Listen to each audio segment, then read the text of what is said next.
Sige lang. Paano mo na live? Pasok sa kita ka sa okay sa FB? Kita sa phone. Ito, kita sa phone. Sa phone. Guys, kung online kayo, sabihin nyo talong. May libreng Yossi yung magsabi ng talong. Kung online kayo, sabihin nyo talong. Yossi yung magsabi ng By the way, guys, real talk lang So, kaya kami nagkaroon ng technical difficulties kasi nag-down yung Facebook nung dapat na magsa-start kami. Na-experience nyo ba yun kanina? Okay, ayan. Gumagana na yung mic ko. Okay, ba't ba tayo mag-intro? Share na lang. Ayun na, okay din. Share nyo din. Nakita na. Okay, meron tayong konting technical difficulties, guys. So, please bear with us. Medyo natagal lang kami for this episode. So, yun. Anyway, ito na. Start na tayo ng ating show. Ako rin nagkakaroon ng konting technical difficulties sa camera. Hindi ko alam ba't nagkakito yung camera ko. Medyo na iinis ako. But anyway, hopefully guys, okay kayo lahat. Let's check out sa online. So we have 3 viewers. Guys, comment lang kayo kung kamusta. So far, okay naman. Everything is stable. Yeah, everything is stable. Nice. Ay, maisama ng Facebook, hype din. Everything Feeling is ko stable. kinakalikot nila yung meta, pare. Kaya nagkakaroon ng kalokohan, pare. Siguro. O baka may kumakalikot sa meta ni Mark. Baka. Well, share na natin yan. Yes, sir. Wala ba tayong, wala sounds, no? Wala na yan, hindi na yan. Nakita tayo. So nakita tayo online. Kita na ba tayo? Yung mukha natin. Kita na. Ako na yung gumagawa ng sounds eh. Sounds eh. Beats na lang tayo. Wait, share lang namin guys ha.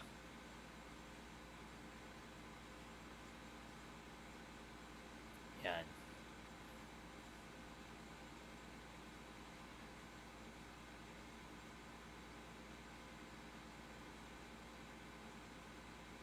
Yon, JM is here. What's up, pare? Thanks for tuning in. What's up? Okay ba? Okay lang ba FB mo, JM? Okay lang ba FB mo? Nagkaroon kami ng technical difficulties opening up Facebook sa desktop So, yun. Kaya ngayon lang namin na live. Okay lang ba yung sa'yo dyan? I think mayroong problema sa lahat Ay, gago na putol Yossi ko. Fuck. May problema. Share natin. Okay.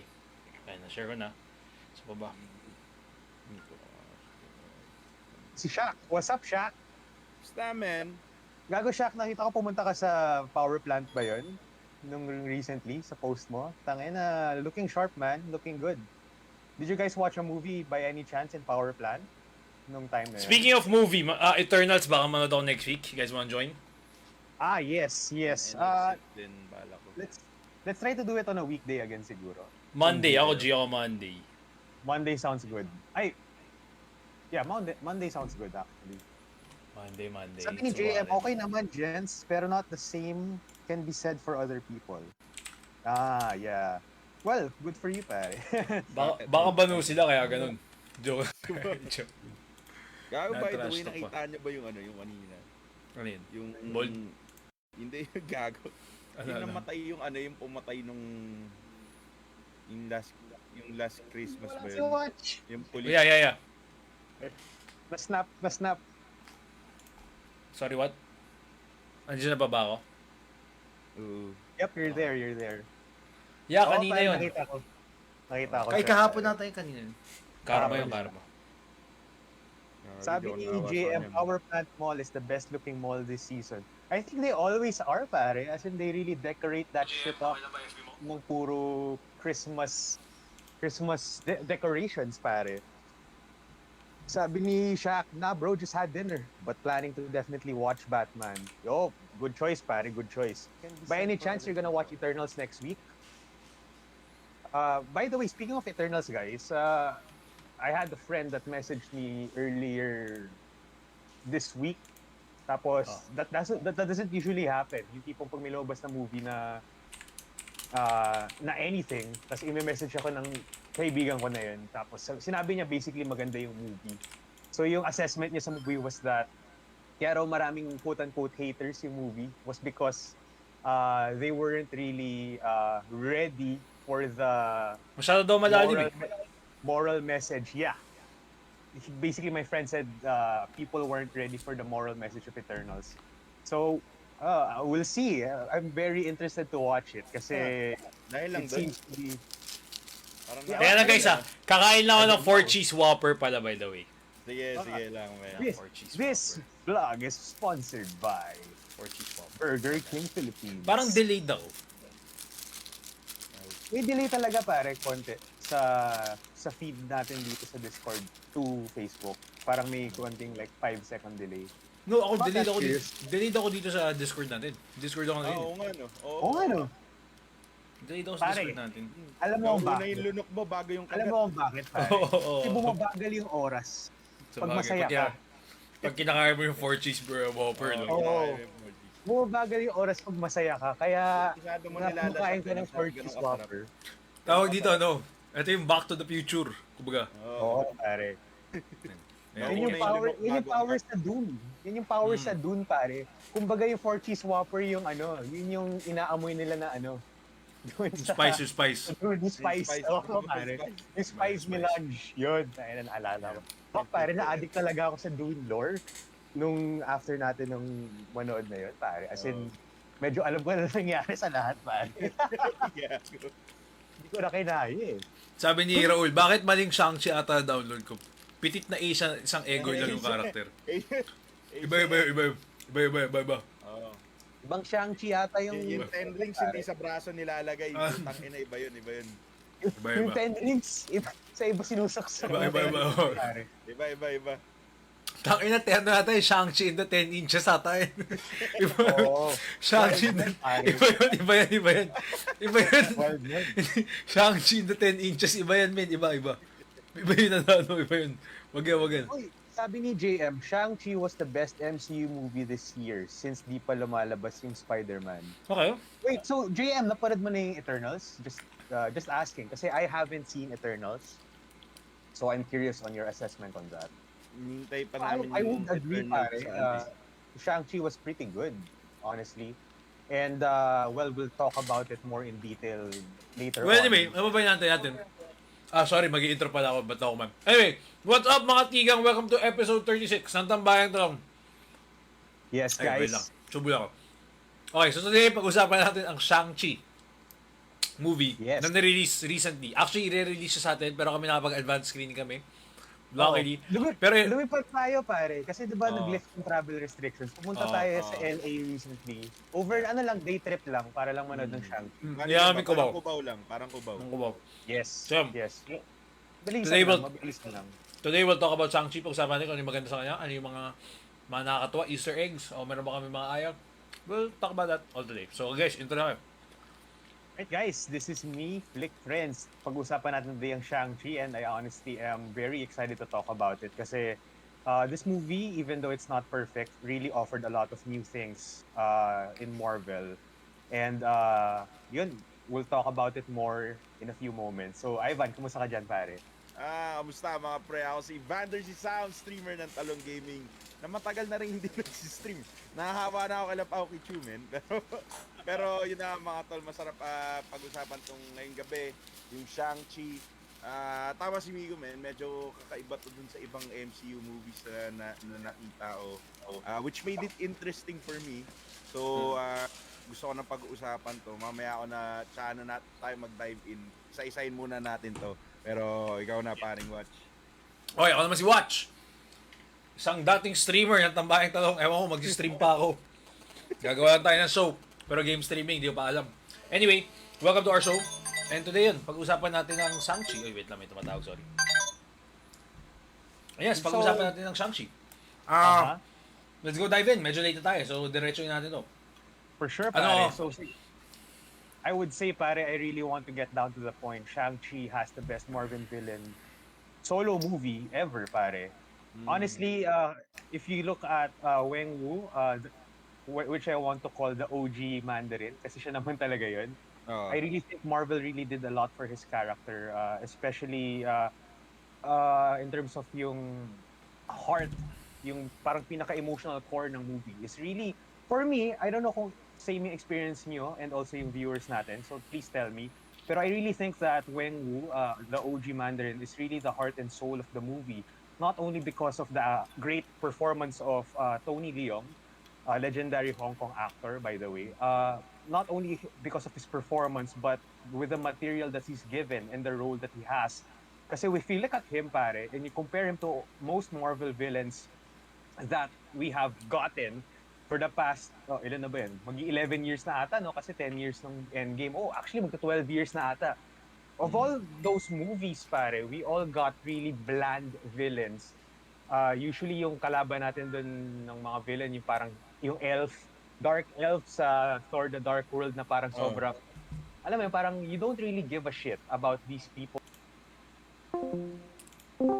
Trust siya dito kay OG Mandarin kasi tangina pare, for me wala ako, well, I'm lying, pero in a sense medyo wala akong pake sa ibang characters. I really loved his arc. Okay. I really loved his story, his backstory, na meron isang taong ganito na very much uh, sort of an ancient conqueror in a sense na that really decided to lay down that life to have a family Mm. and be a normal, quote unquote, to be a normal person with this person that he loves and yung mga children nila.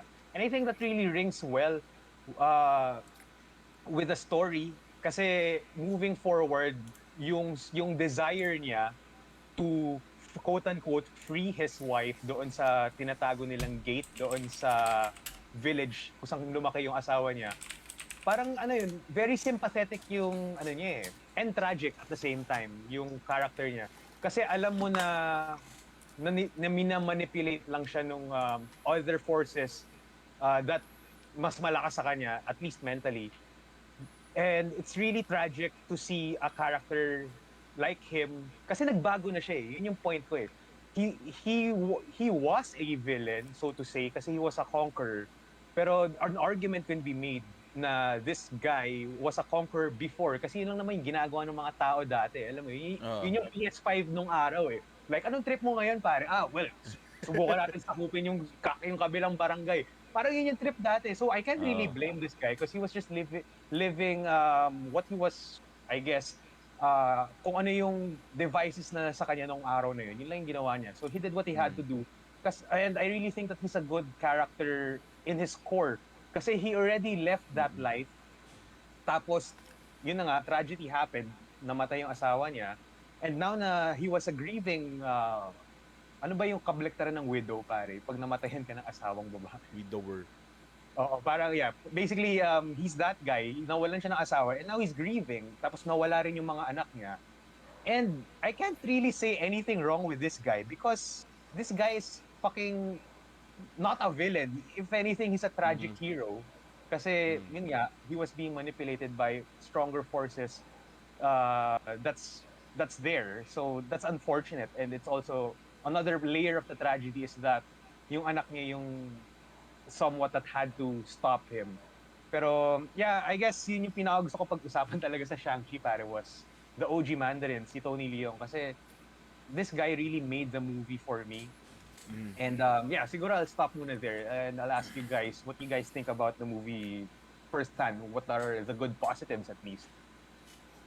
Ako sa akin parang ano ang tawag diyan, yung sa mga scenes pare. Bukod dun sa dun sa villain, nag-agree ako dun, man. Parang kasi parang bibilang lang nga yung villain sa may parang magigets may motivation nila kung bakit nila ginagawa yung kailangan nilang gawin. Eh yun nga yung nagpapaganda sa mga villains eh. Dapat maintindihan mo kung bakit sila masama para try mo maging tawag dyan, ilagay yung sarili mo sa paan nila o sa sapatos nila kung gagawin mo din ba yung ginagawa nila dun sa movie. So, Yeah. nagigets ko dun yung part din. Maganda nga talaga yung pagkagawa nila dun sa villain.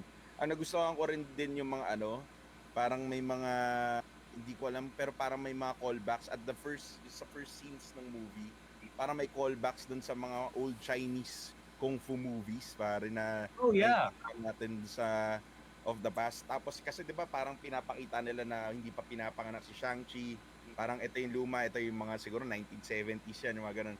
Parang ganun yung dating mga Crouching Tiger, mga ganun na klase. Oh, yeah. Oh, yeah. Oh, yeah. Tapos by the end of the movie, kala ko parang maging ganun. Tapos by the end of the movie, parang ginawa nilang minodernize nila MCU. uli yung naging MCU siya, minodernize nila yung action scene. So parang natuwa lang ako dun. Ang talino nung director kung paano niya shoot yung mga scenes na yan. Pero I have to say, isa sa mga hindi ko lang nagustuhan dito, Ben, isa to sa mga MCU movies, sa mga onting MCU movies na may pangit na CGI. Kasi dun sa simula pa lang ng ng movie, parang kitang-kita mo na parang wala sila dun sa parang hindi sila sobrang naka-focus. Parang alam mong fake yung background nila, ganyan. Although by the end of the movie, yung sa third act, parang medyo ginandahan na nila, pero hindi all throughout. Parang nagtipid sila. Parang sinave nila yung budget nila for the last act para magmuang intense yung laban na which na nagustuhan ko din kasi it reminded me of yung Final Fantasy. Kung familiar kayo sa franchise yan, yung sa Final Fantasy 10 Final Fantasy 10 specifically, yung every battle, tsaka yung Final Fantasy 15 yung laban sa ng Altesia, parang may ganun din kasi may water dragon, basically lumabas si Leviathan, tapos ganun din yung laban, parang lumulutang-lutang sila. Kaya sobrang nastigan lang ako doon, parang tontawa ako doon sa part na yun. So, pero when it comes to the story, siguro overall okay naman ako. Pero mamaya natin pag-usapan yun. Oh. Go watch. Sa akin okay naman. Start of the movie was really nice. Basically, it's another, how should I say this? Another origin story na nakuha natin in Phase 4, which I guess it sets us apart in terms of, kasi pag Phase 4 tayo, it's all a continuation. But now we get another origin story, and to think na hindi siya dragging na origin story, in my opinion, it was really nice. I liked it. Personally, meron ba siyang Asian touch? They were trying to sell this as something about an Asian blah blah blah shit. Alam mo yun, parang another first Asian superhero ni Marvel. I honestly didn't feel it. I didn't feel that much na parang ewan ko, I'm not saying it's bad. I'm not saying it's also good. Na parang, but the way they were selling this, they were selling this before, prior to the show, na parang, oh, this is something new in the Marvel universe, another, or like an Asian superhero, there's going to be different. Pero in my opinion, it's not different in a big way. So, if some people were expecting to comment to hear na parang, oh, this is going to be explosive or something like that, or like, parang masterpiece. Hindi siya yung parang black, Hindi. kung paano yung Black Panther, no? No, it's not. Kasi diba yung Black Panther, you said this is going to be like an all-black movie. Diba? Sabi nila, director black. Everything, it's basically the parang black culture. I think this was the same way prior going into the movie na parang ganyan sinabi nila. This is like a celebration of being Asian. Blah, blah, blah. I don't think so. Maybe, ewan ko I honestly don't think even the Chinese would think na sobrang this is like Chinese oriented in my opinion, or like sobrang Asian in a sense. I guess it's not. You know, it's not like, I mean, if you think, oh yeah, tama yung pagkakasabi mo, Ivan, if you think about it, Black Panther was literally a culmination of a black culture. Kung sila, di ba? Parang kumbaga, as a race, parang ganun yung pinakita nila with Black Panther, di ba? Pero this one, parang hindi naman. In terms of the special effects, yes, correct ka nung mga later, yung early stages, especially nung sa part nung nag-explain yung sa tatay. Pwede mo lang pagbigyan, yung pagbibigyan mo na, gets ko naman na hindi to parang budget na, I mean, di siya ganun dapat supposedly as big as Doctor Strange or other names. Kasi nga, they basically just trying this out. Si Shang-chi is, honestly, nobody knows this guy, personally, in my opinion. Diba? Nobody know. Di ko nga alam na may ganyang superhero. So, I mean, nagigets ko yun. But yeah, for some reason, it did change in the latter parts na parang, CGI ganyan. In terms of the villain, yeah, the villain is, I guess, complex compared to the past movies that we've got. Hindi siya kasing babaw na nasa Black Widow. So, parang, diba? So, yeah. In terms of, I haven't seen Eternals and Marvel. Pero so far, in terms of movies, I guess ito. Kasi ano ba yung mga Marvel movies this year? Masabi ko okay. Well, we've got Black Widow. What else? mga natakil natin. Normally series other contents yung ginawa natin for Parang for wala ano eh. masyadong movies eh. Nang early no, wala eh. I think Wala. the earliest was Series just yung mga puro series lumabas, and yeah, series. So yeah. In terms of the movie, this is really okay. I like to say okay Oo. with it. parang Okay. okay na siya. Siguro mas maganda siyang intro sa Phase 4 kaysa sa Black Widow. Yun yung masasabi ko. Para I don't consider Black Widow a Phase 4 movie. It was para siyang side story lang eh sa for me, bagay. because it didn't really set up anything for quote unquote Phase 4 kasi it was a movie in Prequel. between between Phase 3 and Phase 2, Oo. I believe. Oo. Yes. So yeah, so I think ito yung pinaka first na Phase 4 na talagang legit na ito yung story Oo. moving forward, especially after the snap. Mm. I mean, after Endgame, sorry. Parang ang tawag dyan, nakakatawa lang dito sa movie na to, parang yun nga yung nabanggit ko yung sa Black Panther. Parang tinatry nga din nila yun, parang naglagay nga sila doon na yung sa soundtrack, parang maririnig mo rin yun sa kung paano nila gusto gawin para dito sa movie na to. By the way, I would say. Oo, solid yung soundtrack pero hindi siya kasing ganda ng Black Panther. Pero Yeah, the Black feeling ko Panther is tinatry The nila Black yung Panther was amazing. oh, man, sobrang ganda talaga nun. Sobrang nasa playlist ko yung ibang songs dun eh. Pero yung Ako ko din. parang tinatry niya nga maging ganun. Pero nag-fall short lang. Pero hindi, that's not to say na pangit tong movie na to. Maganda siya, madami siyang magandang quality. Pero nakita ko lang talaga yung parang tinatry nilang gawin na hindi lang sobrang umabot katulad ng Black Panther. Ako siguro pare, I would say, in terms of structure ng movie, I would say yung first two acts, sabihin natin yung first 1 hour, the first hour of the movie was really spectacular, I would say. Oo. Kasi it felt fresh. I mean, you could say nga na Marvel is trying their, quote-unquote, the keyword is trying their hand on trying to show a more Asian style of, let's say, yun nga, yung Kung Fu, which I really like, by the way. The Kung Fu in the start was really great. Solid, Yun yung ganda. yung mga gusto kong part sa movie to eh. Yung time na before si Shang-Chi, yung before siya naging adult. Kasi may mga ibang Kung Fu stuff din that happened behind that eh. Yung parang olden times. I actually appreciate that. I appreciated that detail a bit. And yun nga, even though na you said that the CGI was average, I would say na parang medyo hindi ko na siya masyadong inisip kasi I really enjoyed the parang lore building yung dating niya. Parang this is really good. And at the same time, yung matanda na nga si Shang-Chi, yung lumalaban na siya as an adult, I really like the style of parang fresh to see this kind of let's say technique in Marvel kasi it's Kung Fu, alam mo yun, it's different. Yeah. At least in the context of Marvel movies. For me, the movie really dipped down a bit, which is yung third act, which is basically yung naging Dragon Ball siyang movie.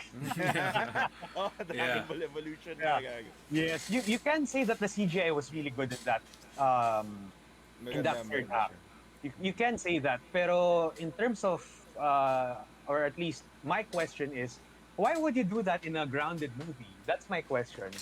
Alam mo yun, parang kasi the entire first and second act of the movie was very grounded, was very real, felt very genuine in a sense na nung araw merong conqueror, tapos dahil dito sa Ten Rings, he was not aging, tapos moving forward, si Shang-Chi nag-run away, tapos he's living this Asian American life na he's underliving his potential, tapos next thing you know, hinahanap na siya uli ng airpat niya, and then, alam mo yun, parang, and then they were talking about family nung nag-reconnect sila ng dad niya, where na nag-grieve pa rin yung dad niya doon, na hinahanap niya yung asawa niya, sandun din yung sister niya.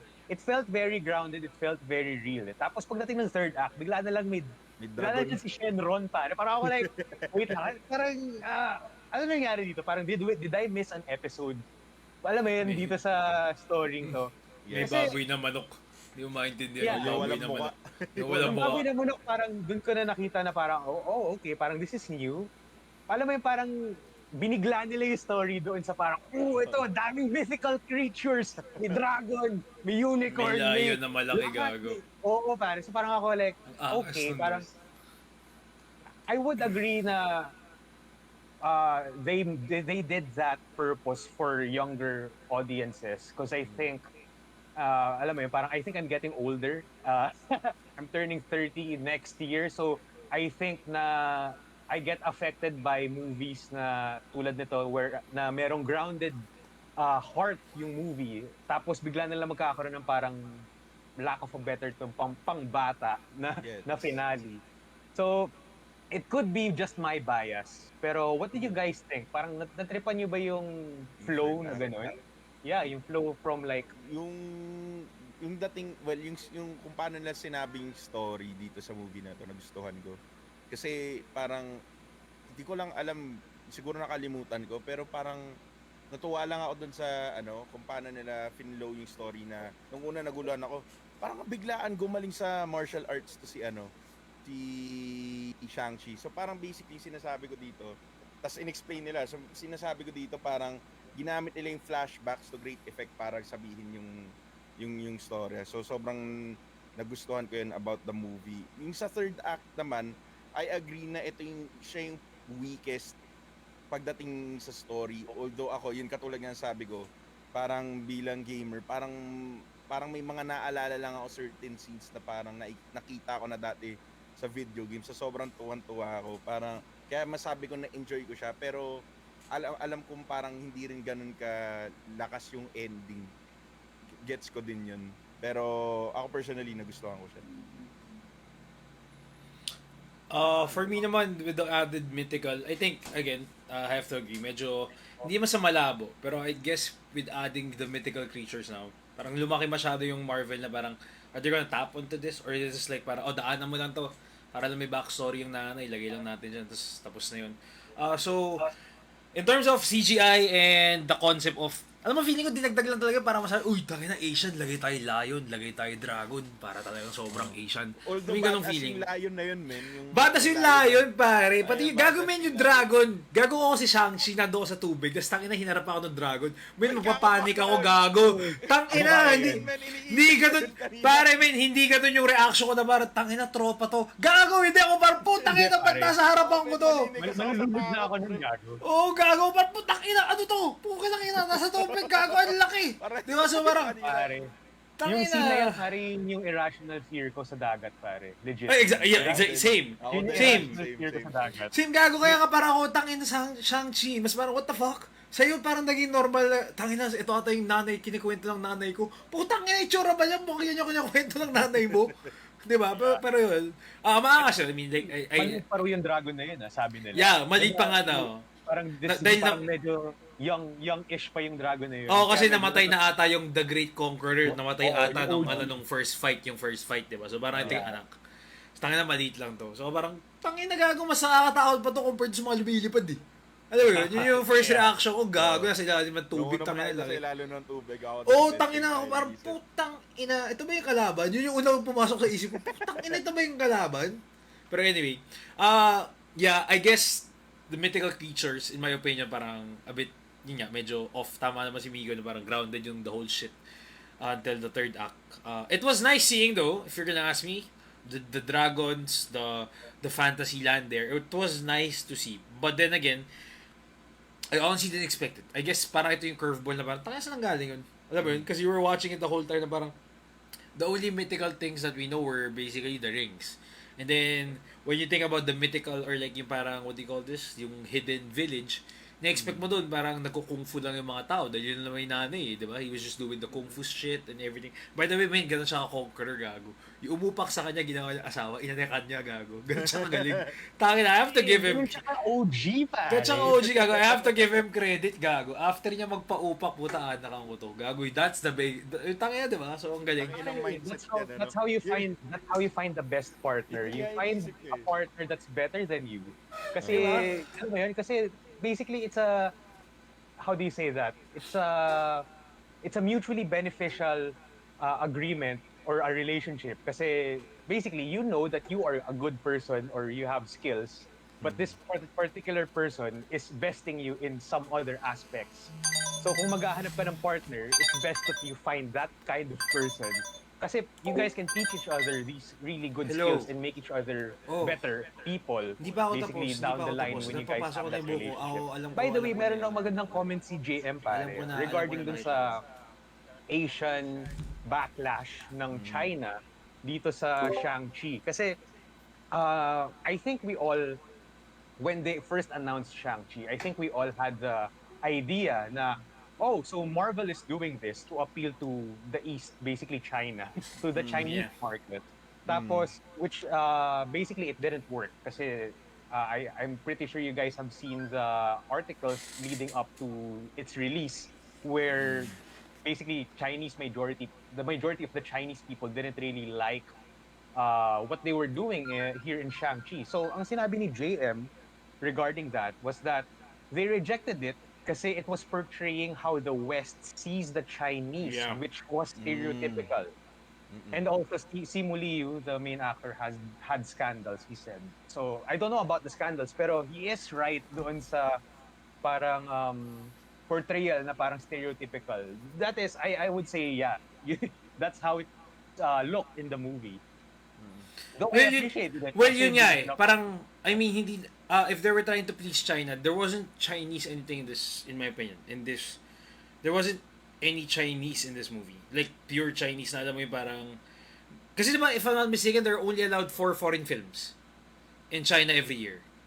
Wait. There's Alam a ko, certain may limit, number. hindi ko lang- May limit. Kaya hindi lahat ng movies ng big studios ng US pumapasok. Kaya kayo mga, ang alam ko, if hindi nyo napansin for the past few years, majority ng mga big budget movies, they need to have a Chinese actor. If not just Chinese actor, a Chinese character or something just to sell it in China. Kasi pag walang ganun, alam ko hindi nila pinapayagan eh. Yun. So anyway, pero yun nga, I guess, Meron ako fun fact sa'yo regarding that Chinese market thing. Do you know which movie from the West is the highest grossing movie in the Chinese theater market? Chinese box office pala, rather. no. Ano. It's Transformers. Oh, The Talaga? franchise as a whole, yes. And you know why? Why? I forgot pare kung anong kung anong video yung nag-explain ito, but the video was discussing, no, not Black Panther, JM, it's Transformers. So the video was saying na bakit Transformers or movies such as Transformers, yung tipong very bombastic effects. Si Optimum Pride, oh. I think si Optimum Pride. So the reason why Transformers was the highest grossing West movie, lack for a better term, is because from what I understand, pag nagpalabas sila ng Chinese, pag naglabas sila ng West movie in China, walang subtitles. So, kung manonood kang movie na hindi mo naintindihan yung English, anong movie papanoorin mo? Transformers. You don't need dialogue to enjoy that shit. It's fireworks for 2 hours. That's the reason why the franchise, Transformers as a franchise, as a whole, yung highest grossing franchise in the Chinese market box office. So yan. Fun fact, guys.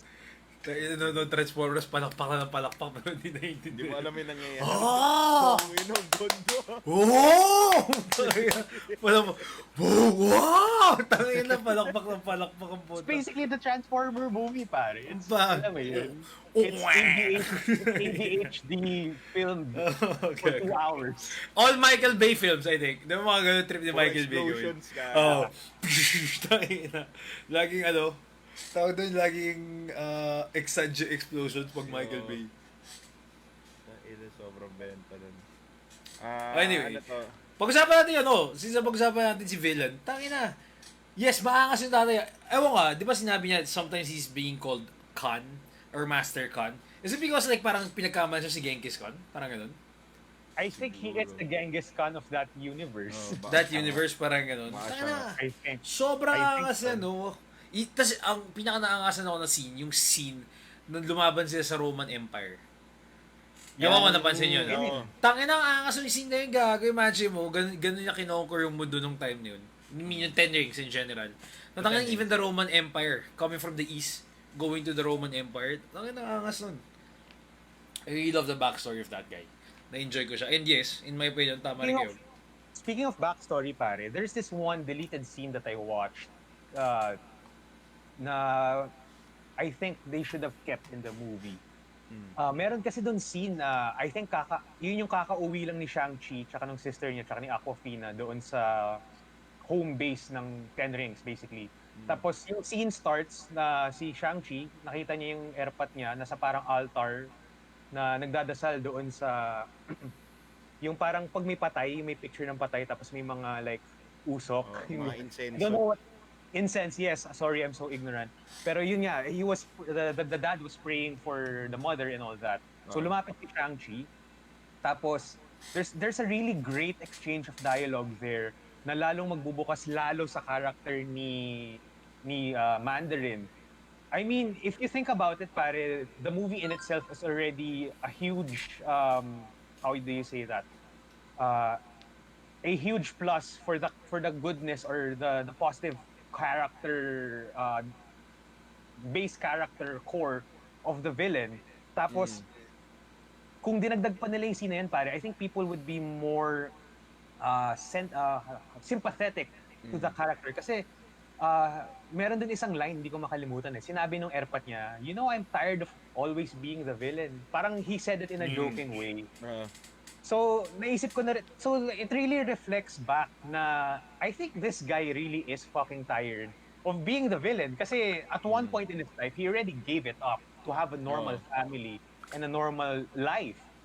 So, ayun. So, parang I really think na they should have kept that scene because it was really something more, it's a little something more that's important for that character, for people to truly, alam mo yun, parang it's another clue na this guy is really not really a bad guy. He's a lost soul. It's tragic. It's been Gago ba imagine mo kung nasa posisyon ka na? Centuries, man. Wala kang ginawa kundi mag-conquer. Gago, sobrang boring nun, gago. Wala ka na magawa. I mean, like, parang wala lahat nga nagawa mo na eh. Yung Nagawa mo na basically lahat sinabi dun sa ano, diba? Yes, sir. Dun What's sa up, Robin? Si paring Robin nandito na. Ay, si Robin. Stop, What's up? Sabi ni Shaq Anto si Mushu. Dapat dinagdag nila si Mushu, gago. Kung inalis nila sa Mulan, sana dito nilagay man lang nila si Mushu. Gago si Mushu, lumaki na nga eh. Nung nasa Mulan, bata pa siya, gago. Mali pa tayo, lumaki na, gago, nakikipaglaban na. Pero speaking of yun, dagdagan sa Dragon, gago, maangas yung fight scenes in Dragon, ah. Maganda yung Yung parang iniikot niya yung ano. Tsaka yung malaking tawag doon, yung Soul Eater. Yung Soul Soccer, ano yun, sabi na? Parang Grand Soul Soccer. Grand Soccer. Grand Soccer. Grand Blow Soccer, no? Big Blow Soccer, gago. Iba. Yung Shang-Chi piano de roll. Shang-Chi piano de roll. Yung Shang-Chi piano de roll, gago. Grand Soccer niya with 10 inches. Gago. Shang-Chi into 10 inches. Pahirapan yun, men. Tayo na. Pure, sok pa yung rings doon, men. Tayo na, ibang rings, gago. Pero gusto ko, bukod dun sa mga main characters, men, sino yung sa side character, sino yung pinaka nagustuhan niyo? Bukod dun sa villain, tsaka dun sa protagonist natin. Pare, honestly, I think yung character na to, you either love it or hate it. I think I really like Aquafina dito sa ano na to. Kasi her character is in a very peculiar position wherein siya yung comic relief, diba? Usually pag may comic relief characters sa Marvel, usually hit or miss yan. One good example is si Darcy doon sa Thor movies. I find her annoying. Hot, yes, but I find her annoying. So she was put in that kind of character. She was framed in that character. Pero I really like her character. And also, gusto ko lang sabihin, pare, naalala niyo yung nag-inom tayo dito after nung Dune? So, napag-usapan natin na nagsusulat ako ng story before na gusto ko talaga magkaroon ng parang mainstream story na okay lang magkaroon ng two friends ng opposite sex na Yeah. platonic yung relationship nila. Tapos Oo. nakita ko sa Shang-Chi, sobrang bad trip ako, pare.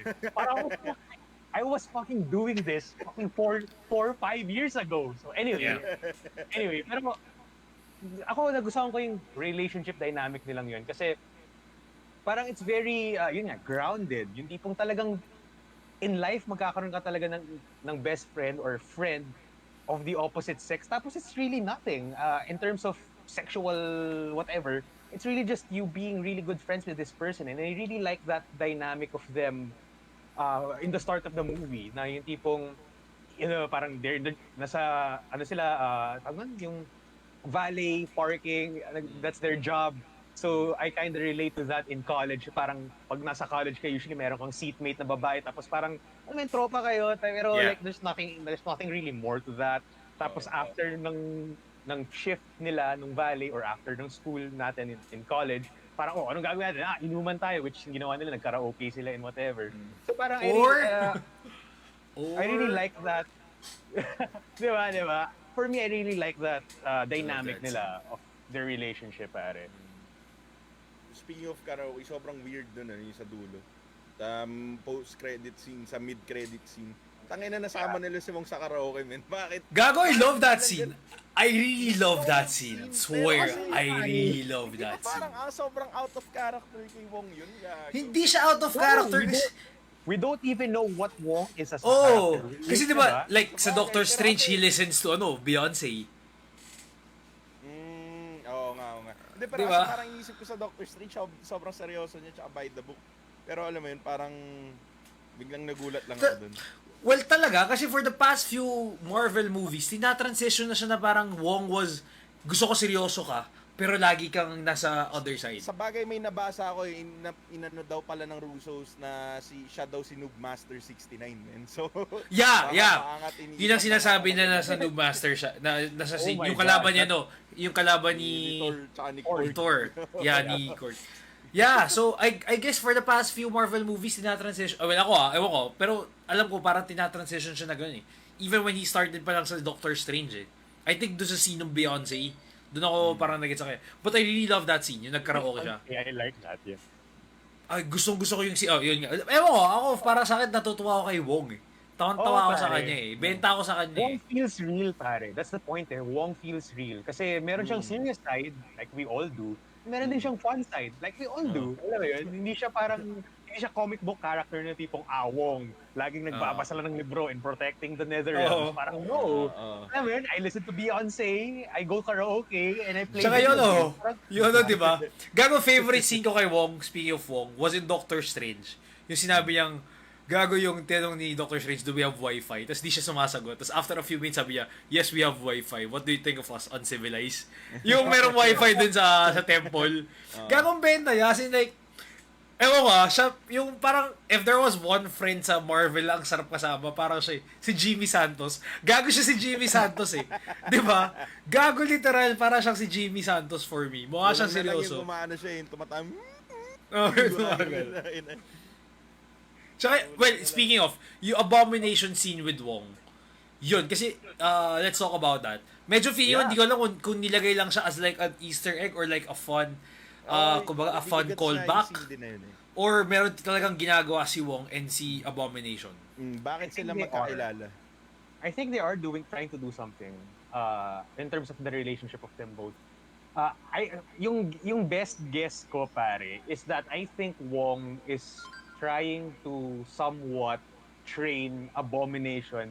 Kasi Abomination is basically another Hulk. So if you have that guy on your side, diba? If you have that guy on your side, it's gonna be much easier for you. Kasi as far as they're concerned, they already lost a lot of people from the previous big war. Nawala si Tony Stark and nawala si Steve Rogers. Those are very big, let's say, generals doon sa sa team nila. So I think Wong is really just trying to play the Nick Fury part, yung tipong Nagre-recruit. try niya mag-recruit, perhaps. I really think now we'll see Abomination in Multiverse of Madness. I'm pretty sure we'll see him back there. Kasi may relationship sila eh. And I think they're trying to train doon sa scene na yun, yung nag-aaway sila.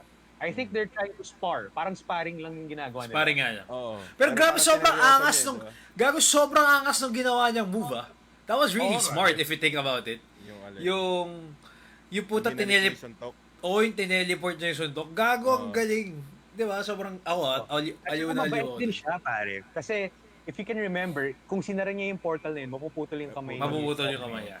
Mabait din siya in a sense na tipong iniwan yung nakabukas yun para ma-retract ni, Para lang ni Abomination. pag nahulog siya. Ako, honestly, one of the characters I really like na hindi kasama dun sa basically sa whole cast was Trevor, the fake Mandarin. Tawang-tawa ako sa kanya. Tawang-tawa ako sa kanya. As in, sobrang bentang-benta ako sa kanya. Tuwan-tuwa ako sa character niya. Although hindi maganda reception sa kanya in the last, what do you call this? In the last appearance niya, Iron Man 3. Pero dito, sobrang benta ako sa kanya, gago. Yeah. Especially yung scene na dalawang scene na gusto ko sa kanya eh. Yung una, yung yung first time nakita nila Shang-chi, yung parang baboy na manok. Yeah. Tapos, Harris mo niya. si Harris. Tapos natawa ako sa reaction niya, oh my God, Harris, you're real. I thought I was just imagining. I thought I was going crazy. Na pero to ang irony nyo is tangin ng baliw na siya eh. Di ba? Alam mo yung parang, tangin na. Alam mo yung baliw siya, oh my God, I thought I was going crazy. Sobrang beta. Saka pangalawa yung yung gago, ito for me, one of the best score na ginawa nila. Yung pinakita siya nakahiga. Tapos tangin ng sad na ng music. Tapos tangin na, lumapit si Harris sa kaya parang, no, lie down. I'm acting here. Go down. It's a performance. Tapos tangin na yung baboy, imbis na humiga, gago, tumba siya. Tapos gago. Tapos tinignan, di ba yung reaction ni Trevor doon, yung parang tingin niya, parang puta, overacting naman ito. Yung parang ganun pa yung reaction. So parang tangin na, sobrang benta sa akin, gago. Grabe, alam mo yun, kahit ano pa sabihin nila, pangit nga yung Mandarin sa Iron Man 3, pero kasi si Ben Kingsley yun, Ben, magaling siyang artista. Ang galing, gago, tayo na. I mean, although, I must say na yung una nilang nilabas yung Iron Man na yun, yung 3, and then nalaman kung fake Mandarin si Trevor, gago, sobrang galit na galit ako. Yeah, At di maganda. Pero, shit, ito, makita ko na si Mandarin. Parang nakita ko, it's all a joke. Parang ako, what the fuck? Kasi naggalit talaga ako. Kasi imagine you're watching Batman, tapos sinabi nila, dito sa bagong Batman, you'll finally see the Joker, yung main enemy ni Batman, na alam mo, in lore, tapos loko si Joker, parang, alam mo yun, I'm just literally a clown. Parang, what the fuck? Anong ginagawa? Tsaka, I think one of the reasons for me na parang sobrang nag-underwhelm yung Mandarin na yun is for me personally, kamukha si Mandarin ng Iron Man 3.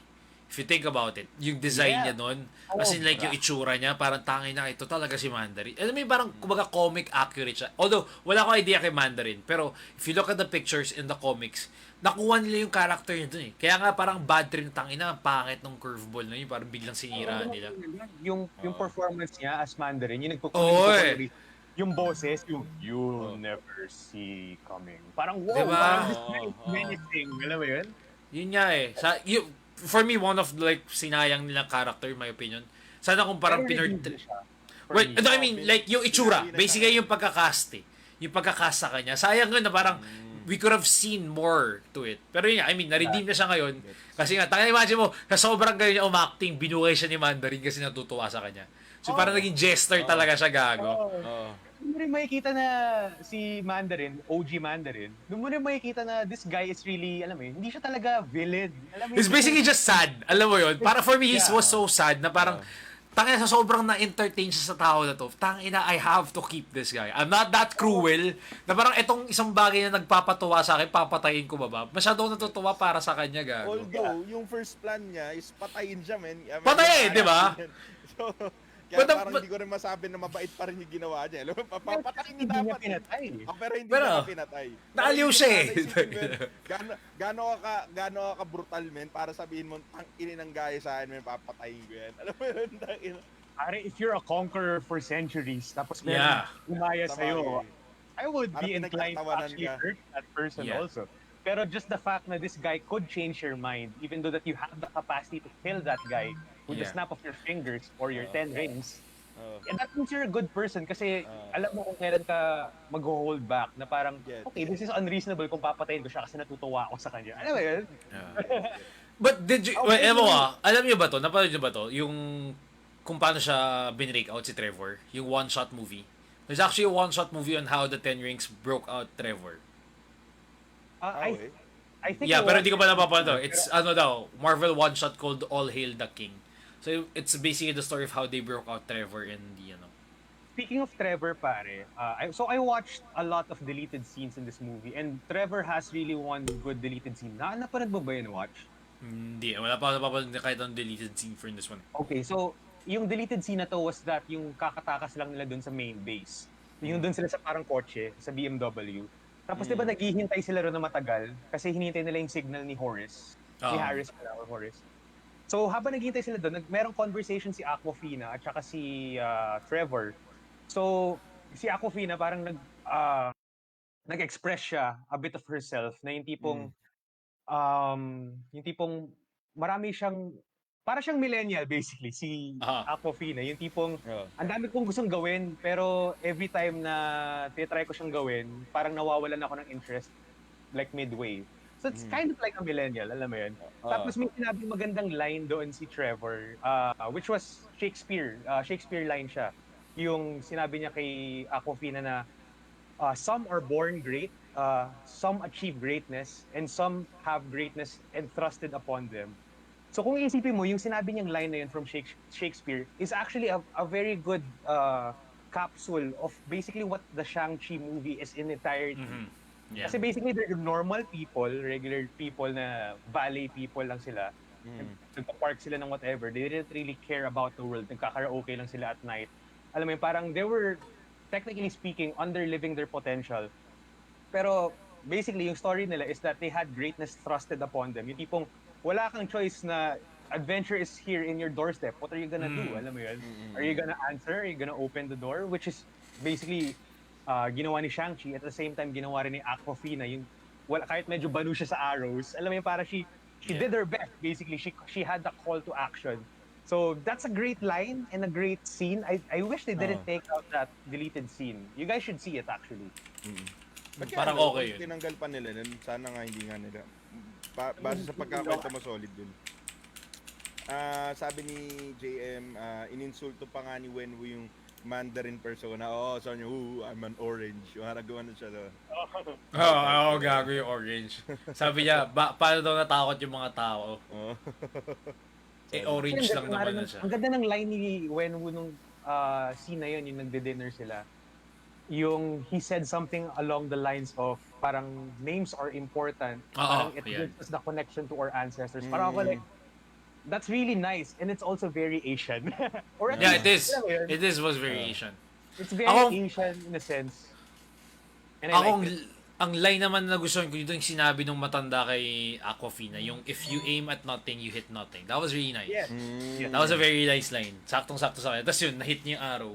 For some fucking reason, nahit niya yung arrow. By the way, speaking of which, yung matandang guy na yun, benta yung nagkaroon sila ng conversation, yung confrontation, yung dalawang army. Yung young man ba to? Yung young man, Parang, be careful with your words, young man. Young man. I live 10 lifetimes of yours. Parang ako like, wow. Masabay pinakita siya, sobrang tanda. Biglang i-shift ng camera, tang-ina, gagatawa ako dun, man. That was a good scene. That was a good line as well. Solid yun. There's really a lot of good stuff in this movie. I really like this movie. Pero, let's go with the bad. For me, guys, what do you guys think of the sister? Kasi I think that there's really a missed opportunity doon sa sister. Parang siya si Shadow Shang-Chi, gago. parang ganun lang siya, men. Parang wala akong nakuha sa kanya para sa naiwan siya ng kapatid niya, pero wala din siya nadagdag personally sa storya para sa akin. Kasi pag tinanggal mo siya doon, tapos ginawa mo si Shang-Chi na only child, gago mangyayari pa rin yung storya, men. 100% agree, pare. 100% agree. Wait lang, bago pa tayo mag-move on, yung guy na matanda na kausap niya, siya yung nasa Kung Fu Hustle, kaya pa sobrang familiar niya. Yes, din sinabi ni JM, pare. Siya yung asawa ng babae sa Kung Fu Hustle. Ulul, siya ba yun? Siya yung Rubberman. Si Rubberman. Siya yung under, gago, pero yung maangas pala. Oo. Can I just say, pare, Kung Fu Hustle is such saying an go. underrated movie, pare. It By is, the way, it is. Hiling Talong of the Week ko, pare, by the way. Yuenwa. Si Spoiler Yuenwa. alert. Si Yuenwa. Yuenwa yung name niya. By the way, may comment si JM regarding dun sa sister. Sinabi niya, ang daming mali doon sa sister talaga in terms of writing. Yung fight nila, yung fight nilang dalawa, how she became the head of the fight ring and kung paano siya natuto ng martial arts. Yeah. Sobrang parang spinrinkle lang yung story ng sister niya eh. Which is, tama nga yung sinabi ni Ivan eh, na kung tinanggal mo siya, the movie's technically going to be the same. Yeah. Aside from being cute yung babae si Shang-Chi, the reason I think one of the problems here kasi is binago niya to eh. Shang-Chi has 5 sisters. So out of in the comics, so ang ginawa nila, pinagsama-sama nila lahat yung 5 sisters niya sa character na to. Kaya I think that's one of the kaya parang siguro medyo malabo siya. But yeah, I have to agree na yun yan. Aside from being, ako nagaganda ako sa kanya. For some reason, gandang-ganda ako sa kanya. Kita-kita I'm ako sa always kanya. a sucker for short hair girls. So yeah, nagagandaan din ako sa kanya. Plus yung chinita pa, no? So ako parang, grabe yung cute nito. But anyway, well, yeah, I think, well, you're correct.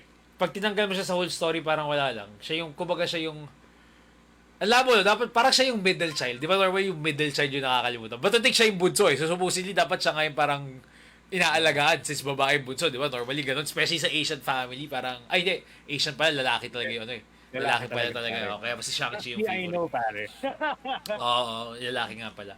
Pero yun nga, I mean, I don't know how, ito ba, the setup that they did na siya yung parang nag-handle ng 10 rings ngayon. Di ba ginawa niya parang, tangin na, revamp tayo, gawa tayo. Ito yung younger version ng 10 rings, di ba? Facelift. Ginawa niya. Facelift. Facelift ng 10 rings, di ba? So parang, hindi natin alam. Baka siguro, in my opinion, siguro siniset up siya to become a future villain, in my guess, ni Shang-Chi. Ewan ko, pwedeng anti-hero. Depende kasi again, when you think about the Ten Rings, it's always about bad things. Eh. So I'm not sure if he's gonna transition the Ten Rings into something of more like, mamimili tayo ng gagawin natin Hindi tayo pwede super bad. Kailangan sakto bad lang. Ewan ko kung ganun. So, You do have a point though. Kasi hindi pa rin pinapatawad ni sister si Shang-Chi eh. Kasi si Shang-Chi, wala naman eh. Na sinabi ng sister niya to his face na I don't forgive you. Parang ganun. Yun nga eh. Plus also si Razor Fist, di ba? Si Razor Fist, yeah. So hindi rin ako sure kung nag-transition na siya sa, I mean, di ba, anti-hero na ba siya or like parang, pero sobrang bakla by the way doon, di ba? Yung no, we will not team up! Putang ina. Mas kinain yung villain. Oh, gago. I Let's think team up. watch gagawin nila ito siguro series, I feel. Yes, yun nga rin eh. Kasi feeling ko hindi to, honestly, ito ba, speaking of the future of this one, hindi ko nakita si Shang-Chi going in a second movie na parang ano yung next na kalaban niya. So, I guess this is more like, baka i-connect ito with Iron Fist, in my opinion. I think this one's gonna be connected with Iron Fist, if ever they do. If ever they do, tawag dito, they do reboot Iron Fist or they basically get back Danny Reed. Danny Reed ba name? Basta yung actor. Because Iron Fist sucked, by the way. Yeah, it sucked. That's why I wish I don't. Kasi I really think that they should focus on the Shang-Chi character. Kasi technically speaking, Iron Fist and Shang-Chi, in terms of the comics at least, as a casual viewer, they're kind of the same person. Yeah. So ang iniisip ko nga with Shang-Chi kung ganun. ang iniisip ko dito baka nga, if ever lang ipasok lang si Iron Fist, it's more of like, tangin na, buhatin mo si Iron Fist, Shang-Chi, para lang magamit natin. Alam mo parang gano'n, parang sama mo sa property para malagdag natin for the other. Itong character na to. But to be honest, yung actor kasi bagay siya as Iron Fist. It's just that yung story nga lang, hindi ganun kaganda. Hindi ko na pinanood yun dahil nga sa sobrang First season na panood ko lang eh. Yung bad reception eh. Pero bukod dun sa dun sa tawag dito sa pangit na speaking of bad characters. Kago, alam mo parang ang taas sana na expectations ko dun sa Master Assassin ni Si Iron Fist? Wenwu. Ay, si Yung naka-mask. Oo! Lang siya gago. Matay lang siya, kinain lang siya, no? Soccer. Nang sabi ko, ano yun, pre? Parang hina-hype up siya buong movie na. Actually, sayang malakas siya. Kasi Tapos base... hindi natin siya nakilala. Yun nga eh. Hindi na-reveal yung kung sino yung identity niya. Tapos sabay pinatay lang siya sa den. Alam mo magaling siyang fighter. Tapos sabay na caught off guard siya sa putang ina lumilipad na medyo mabagal. Sabi ko, gago yun. Paano naman? Di siya ang sayang for me doon is siya yung technically teacher ni Shang-Chi, di ba? Siya yung parang nag-mentor sa simula kay Shang-Chi. So parang never, hindi natin nakita yung parang, ito na yung master going up against Yun nga yung the student. in-expect ko dun Alam mo yun, sayang, walang gago. ganun eh. And Sinayang nila yung character na yun. Sa comics, I think he's one of the, not main, pero parang main rogue gallery ni Shang-Chi din eh. So gets na sa, alam ko hindi lang siya parang extrang ginawa sa movie. Takin na kinakain yung soul, gago. Nag-makeup ka ba para lang kainin yung soul mo? Sayang yun. Sayang, di ba? Pero yun nga, isa sa mga, silang dalawa, yung sister, tsaka yun yung pangit na characters na nabigyan ng spotlight dun sa movie. Wala nang ano eh. Iniisip ko lang dun sa sister, no, pag tumanda yun, pwedeng, pwedeng ang gumanap si Chris Aquino eh. Feng Shui pa na yun. Mano po. Mano po. Speaking of, nandun din yun, no, yung funny Asian guy. Oh, yeah, yung comedian. Yung comedian. Yeah. I'm glad he's in the MCU. Natatawa ako sa kanya eh. Nakatawa nga siya. Yung para siyang batang sino yung sa Hangover? Sino yung sa Hangover? Si Mr. Chen ba yun? Yung parang left hand ni sister, diba? Yeah. Ano pangalan nung sa Hangover, yung Chinese guy? Si Ken? Ken Jeong. Ken. Para siyang young Ken Jeong ang dating niya eh. Alam mo yun? Parang ito yung batang version ni Ken Jeong. Ganun yung lakad niya, ganun yung parang acting niya, yung maingay. Alam mo yun? Tsaka maganda din stand-up na itong taon to, no? Actually, Napanood ko siya eh. funny I think siya. I have Stand-up. material as well. So yun, konti lang lahat ng actors nasa MCU na. Konting-konti na lang. Well, they have a lot of story to go around. Si Big Soto na lang kulang, gago. Kasi Miko Morales, pare. Si Miko Morales nasa Mangko sa Universe ni. Ayun, si Ronnie Cheng. Si Ronnie Cheng. Ronnie Cheng, there you go. There's the name. Okay siya. I'm happy na nandun siya. Tuwa ako sa kanya. Fuck. Ano ba yun? Honestly, ito. By the Personally, way, bad things pa dito sa movie na to. Ano pa ba napansin ko? Actually, wala na akong maalala. Aside from those characters. What do you guys think of the mid-credit scene? Yung tinry nila i-assess yung ending, then they saw parang that may beacon, di ba? yeah, and it was basically a much older device than what we were previously informed. That was interesting. Kasi parang sinasabi na it was an alien thing. It wasn't. Yeah. It's not daw. It's not alien. It's not... Yeah. Sabi ni Captain Marvel pala, wala siya sa ibang So, yeah, that's a new So, hindi ko lang kung paano nila sabihin yun. Maybe it might Baka connect to the explain ng Eternals. Feeling ko, yun nga, baka sa explain Eternals ng sila ko-connect. Saan nanggaling? I think it has something to do with the multiverse because that's where the Most direction is likely. headed. Yun Kasi nga. it's a beacon. Where is it? What is it calling to? Definitely not in this universe. Perhaps in another.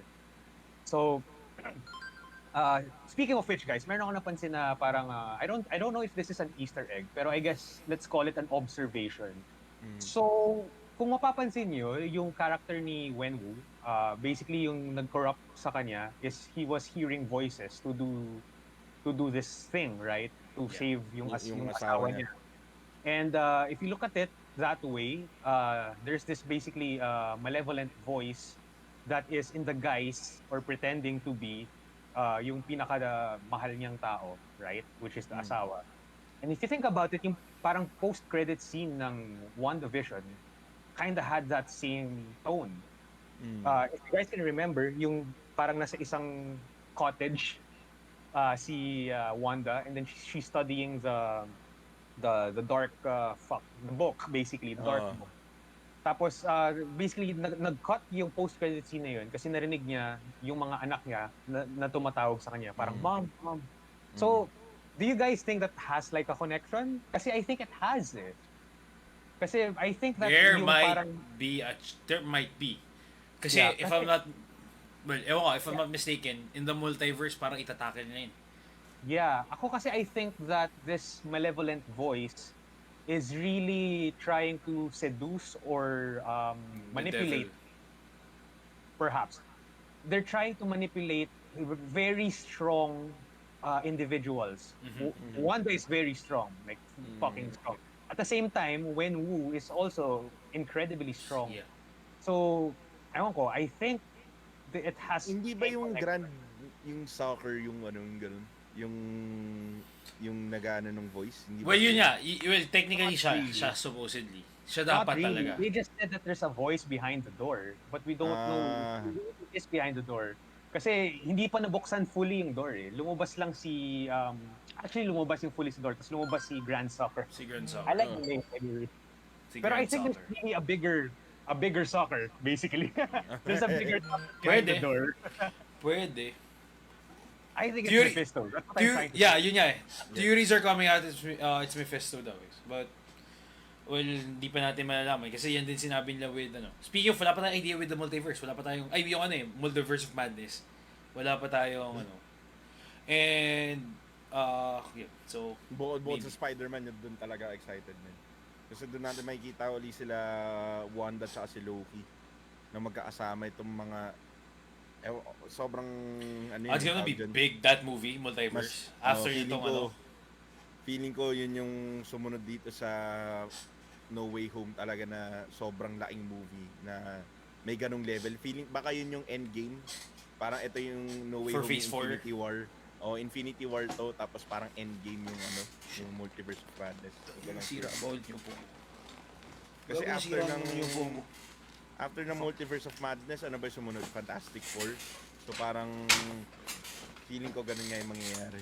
Hindi na nila ipipilit yan para sa isang malaking boss yung Fantastic Four. Siguro. Tangin na, sira na naman ang buong ko. Mahulog ka na naman dyan, gago. Shit, si setup ko naman. Anyway, hindi ako naisip. May sasabihin ako, nakalimutan ko, puta. Ano. Ah, shit, tangin na po. Easter eggs ba yan? Music, character. Kasi basically yung characters ang onti lang din. Wala ka na ibang pag-uusapan kundi yung apat na yun basically. Or siguro dadagdag mo yung characters, yung mga tita. Diba? So parang si Michelle Yeoh. Michelle Yeoh. Si Michelle Yeoh. Lahat By ng the way, Asian guys, movie kasama siya. Napansin niyo ba na yung 10 rings isn't really strictly used in a specific way? Kumbaga, it depends on the user kung paano siya gamitin. I think that's really amazing. Kasi it means that if you give the 10 rings to, let's say, Falcon, it means that it has a different function. Kasi if yung kay Wenwu, he was using it as this like training rings. I think yun yung tawag nila sa Kung Fu eh. They call it the training rings yung dito. So, Para sa Kung Fu Hustle, di ba? Meron. May rings. The original Shang-chi nga, the original 10. that thing. Tapos, when he was using it differently. Parang more on, like yung umiikot-ikot lang Umiikot sa kanya. Which is amazing. Di ba? Parang Avatar, gago.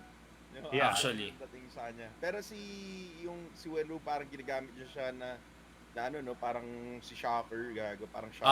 Actually.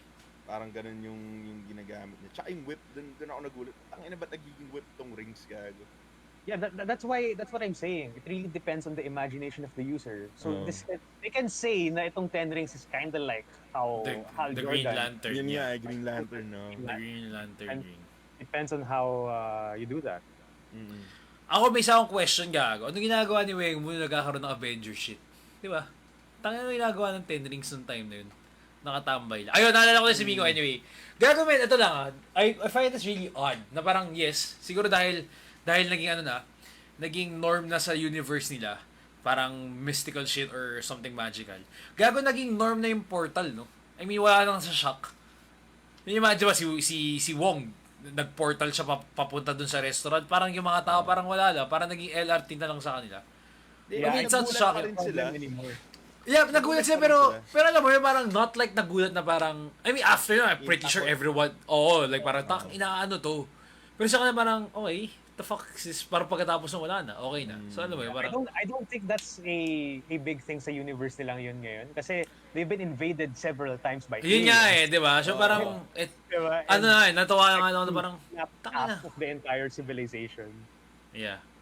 So feeling ko normal na lang yung mga parang, so okay. Alam mo, parang kunwari nakatira ka sa, I don't know, let's say you live in a very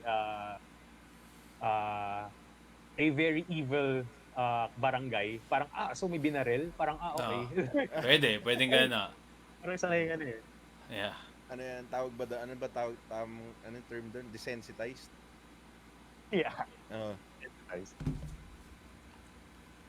Yan. Parang iniisip ko dito sa movie na to, yun nga parang origin story siya, pero paano pa niya palalakihin yung storya ng MC ng Phase 4 as a whole bukod dun sa Beacon.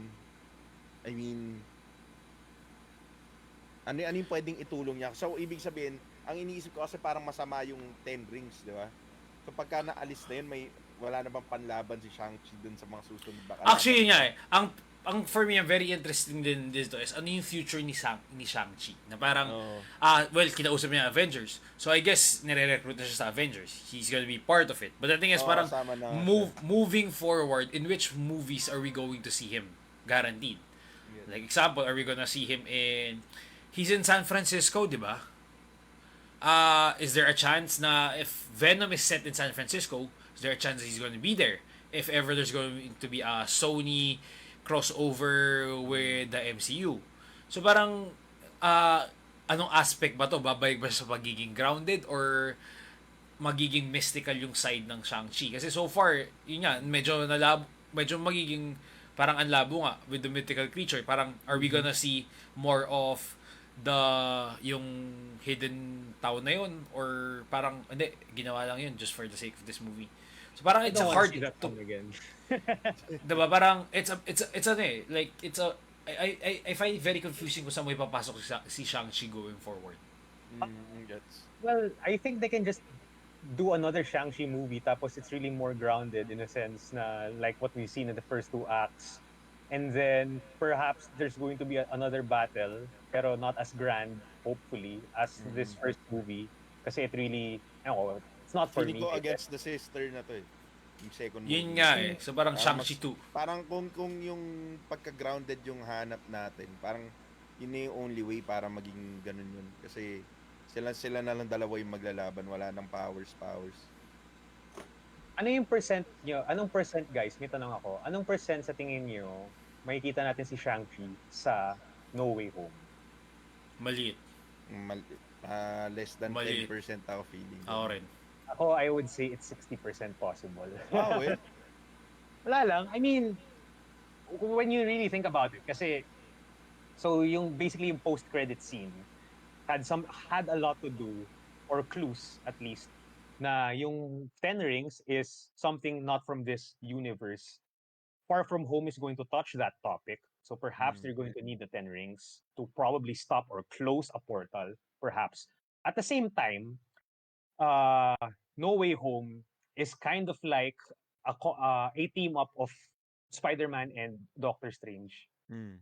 So there could be a possibility that since na Wong is very, I guess, siya yung parang Nick Fury ni Shang-Chi, there could be a possibility that Wong could be helping them by the end of the movie. Kasi based from the trailers, nakita natin si Wong had somewhere to go. 'Di ba? Parang may mga bagahe siya tapos nag-portal siya. Tapos parang sinabi niya kay Doctor Strange siya parang don't do anything stupid without me or something like that. So there could be a payoff wherein by the last act of the movie, hindi na nila kaya yung kalaban, tapos babalik si Wong with Shang-Chi. Tapos meron ding payoff yung joke na yun, sabihin nila, I told you not to do stupid things without me. Tapos now I have to clean it up. Alam mo yun, parang ganun. Gets. Parang dun siya, tsaka si Shang-Chi. Maybe. Ako iniisip ko lang, lalabas na lang talaga sila lahat for Multiverse of Madness eh. Kasi parang wala kasi siyang pwesto dun eh. Kahit man yung Beacons eh. Parang siguro papakilala na nila dun si Mephisto. Posible natin makita yun. Yeah, the big bad, no? The big bad, the new big bad. Explain nila yun, yung explanation na yun. Kasi parang isang malaking, isang malaking chunk ng movie dapat yung alisin mo dun eh. So iniisip ko parang dapat sa siya. The big bad pala on multiverse would be Kang, di ba? Yeah. Si Kang pala. Okay. Parang, oo nga pala, hindi pala si Mephisto. Parang hindi pa. tayong confirmation. Wala pa si Kang ang magiging pala. I have a feeling sa Multiverse of Madness, there's a chance. Pero it's really hard to see where Shang-Chi would be going forward. Parang ang hirap niya ilagay kung sang team up mo siya ilalagay. kung Gets. sang face or saang grupo or ano, ang hirap honestly for me, if you're gonna ask me, parang Gets. if you're gonna put it, para to, if you're gonna put him in grounded, parang sobrang overpowered naman niya, if you think about it. If you put him in like a level of, let's say, the defenders, mga level daredevil, ganun, parang sobrang overpowered naman niya. But at the same time, wala tayong alam, wala akong alam sa lore niya na parang there was bigger than Mandarin or like bigger na makakalaban yung kanya friend. So it's hard So I guess yeah, this would come back with just him and the Ten Rings again. Totoo yun. Sobrang nag-agree ako doon. Kasi parang niisip mo din maganda tong movie na to pero ano pa yung itutuloy? Paano nila itutuloy to? Knowing na isang malaking franchise yung na etong buong MCU, di ba? So, maganda siyang movie pero hindi ko alam din, pares tayo watch na, hindi ko alam kung paano siya isisiksik pa dun sa ibang movies. Bukod dun sa Rings. For me, the post-credit, in my opinion, mas naging confusing pa siya. Kasi parang ginawa na, pina-meet up ka na sa Avengers Alam mo yun? So parang basically, sinama ka na dun sa grupo. But going forward, saan mo siya makikita? As a fan, do you envision him fighting against, let's say yun nga, kay Spider-Man. So when he gets the call, parang dadating mo siya. Kasi parang ang out of place bigla. Example lang, andun siya. Tapos sa multiverse, imagine mo naglalaban yung mga witches, yung mga ganyan. Tapos biglang dadating siya dun. Di ba? And to think na parang tangin na hatak-hatak mo ba niya si Aquafina? Parang tangin na kailangan. Kasi di ba, ang pinapalabas nila na your lives are gonna change, both of you. So ibig sabihin to, parang tangin na to, yung nandiyan si Shang-chi, ando si Aquafina. Di ba? So parang, putangin na, ano gagawin ni Aquafina to? Gago kay Doctor Strange, pati kay WandaVision pag nagwawala na sila. Question dun parang, diba? Gets ko si Shang-Chi na i-recruit ng Avengers, pero bakit ni-recruit nila si Aquafina? Oo, diba? I Yung combat experience niya, kakakwento niya lang before siya kunin ni Wong. Na yun yung first time niya humawak ng bow, tapos nagulat siya na patama niya yun sa dragon, gago. Feeling ko hindi ko magiging strictly an Avenger. Feeling ko magiging parang ano siya Feeling ko magiging mainstay character lang siya sa movies moving forward. Parang yung character ni Darcy. Ano ba yung Mexicano sa Ant-Man? Yung mabilis magkwento. Yeah, pwede. Yung role niya moving forward. Yeah. But the thing is, at least yun nga that guy wasn't recruited in the room. Gets? So, magigets natin na parang yun yung character niya. But to think na isama mo si Aquafina in that kind of, parang kumbaga, that kind of meeting, you're basically telling her, you're now part of us. Di ba parang ganun yung naging apply? Kasi parang, kung sinama mo siya dahil nakakita siya ng something stuff, but si Trevor di mo sinama. To think na pareho lang naman siya normal person. Di ba? So for me, parang, are we seeing, so all the scenes of Shang-Chi or all the movies of Shang-Chi, si Aquafina ba nandun? Parang ganun ba mangyayari? Or this is like na ano? I'm not counting on it. Well, yun nga I mean, ako ayoko, honestly. Tangin ng awkward gago. Imagine mo nakikipaglabang Shang-Chi, kailangan mo isipin yung best friend mo nandun. So parang, ano yun, parang... Here's a theory. Why not put Aquafina along with Hawkeye so that Hawkeye can train her how to use the bow? Pwede rin. Ayun pa, speaking of Hawkeye, yeah, Hawkeye is already, yung series is out niya, di ba? Parang, if you think about it, Hawkeye is grounded. If you put Shang-Chi there, overpower siya dun.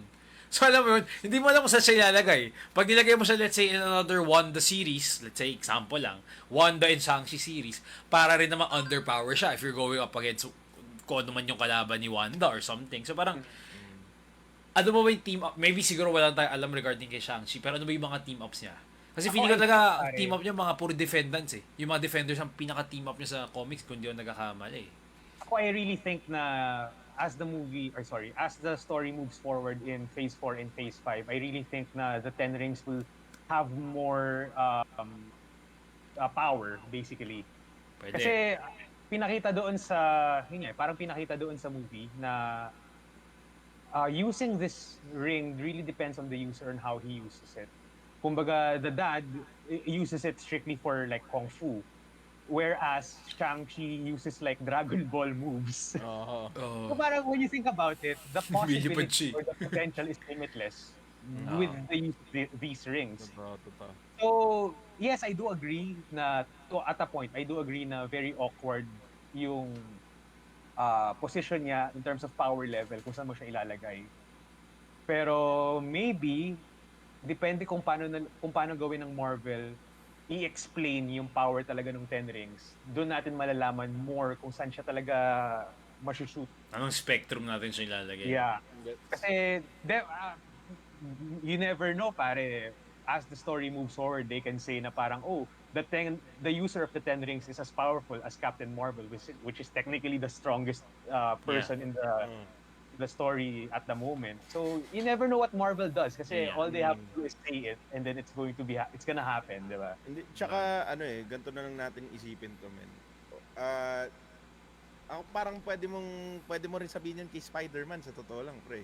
O meron siyang super strength si Spider-Man, pero para labanan mo ng suntukan head on yung mga nakalaban nila sa series tsaka doon sa endgame, di ba? It doesn't make sense, pero it somehow works na nahanapan nila na paraan kung paano gumana yun. Yeah. Also, imagine Hawkeye, a normal human being with a special arrow in the first Avenger movie. That's kind of an awkward thing. Well, but it Yeah. works. So parang feeling ko hindi na magiging problema yun na kung saan siya ilalagay. Kung baga sa laban, ang magiging problema na lang sa kanya kung saan siya ilalagay sa storya moving forward. Story, yun nga. Yun yung magiging problema sa kanya, yun yung nakikita. I really think that that Marvel should really define how strong the Ten Rings are and how it's going.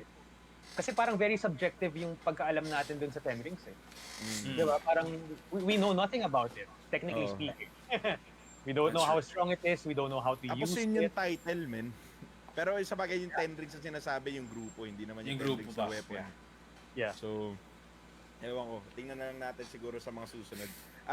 Parang hindi na, at this point, hindi na ako nagda-doubt sa Marvel eh. So, alam naman natin na maglalabas sila ng kahit papaano quality na content. Hindi naman sobrang pare-pare sila ng standards, pero at least yung kaya mong panoorin tsaka maintindihan mo pa rin. So, abangan na lang natin siguro. Natakin na ba natin lahat? Sabi sa comments, sabi ni JM, if it was the comic books Ten Rings, he's probably much more powerful than Captain Marvel. Oh, interesting. Solid yun. Pare wala Interesting. akong background, Ako din eh. Alright. wala akong background knowledge sa Ten Rings. So, I'm kinda in it for the ride right now kung anong gagawin nila sa Ten Rings na yan. Sabi rin ni Robin, pare, maybe Vision can enlighten them on what the Ten Rings are since he has the Mind Stone. He doesn't have the Mind Stone. Wala na. There are no stones anymore. Wala na. It was destroyed already. Actually, it was not. It was put back by Steve Rogers in the Endgame. Ayun, fun facts. Tsaka yung Vision na natira yung parang Yung White wala Vision. na masyadong alam. Yung White boy scene. Vision na. Yung boy scene. Oo. Si boy scene. Si Poison Vision. Si Boys in Vision, tangina. Habang buhay! Tangina, puti-puti. Albino, si Gago. yung aling Mind Stone ngayon, Robin, parang SD card na lang sa ganito ni Vision. Oo. Umiilaw lang, design. RGB na naman, tangina. RGB na naman, tangina ang mouse. Ang kapit Okay. mo sa remote si Vision, nag-iiba na kulay. Iba yung kulay. Predator Vision no? Razor Series. Razer, gago. Kinakita yan. Bigyan naman natin talong rating to. Talongan natin to. Hindi ko, pwede na natin to. Okay. Ratingan na natin to. Pero since wala tayong sound system, wala Okay lang, tayong i-add mo na natin sa edit yan. Tunin. Talong rating. Long rating. Go. Talong rating Alright, tayo. guys. Ako pare, for me, this movie is really fresh in the first two acts. So, probably yung first 1 hour ng movie. I really liked it. Pero the problem is, yun nga, yung last act of the movie felt like this detached from the first 2 acts of the movie. Because of the first 2 acts felt very grounded. It had really genuine characters with genuine motivations, with real tragedies, with real stories, and all that. Whereas yung last act, yung third act, parang bigla na lang naging mythology heavy, may dragon, very bombastic. So parang it felt detached from the first 2 acts. But despite that, since na Wenwu was very much the best Marvel villain we had for the longest time, I think that he's better than Loki when we first introduced Loki, not Loki now. Syempre, Loki is already a developed character now.